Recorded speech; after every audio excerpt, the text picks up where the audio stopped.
वक्त की तेज तपिश आज भी झुलसा देती है। जैसे बचपन में मैं तन्हाई से घबरा के बिलक उठता था, उम्र के जीनाए बेमेहर की सरहद पे खड़ा आज भी रो देता हूं। वक्त की तेज तपिश सोचने कब देती है। अभी छोटे थे, अभी शहरे खामोशा की तरफ जाने को तैयार है हम। अभी छोटे थे, अभी शहरे खामोशा की तरफ जाने को तैयार है हम।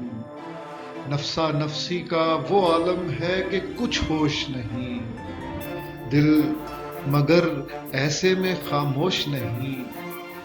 गुनगुना उठता है साया सा जहां देखता है, खोल कर रोज़ने एहसास के दर मुस्कुराती हुई माँ देखता है, अपने होने का निशान देखता है।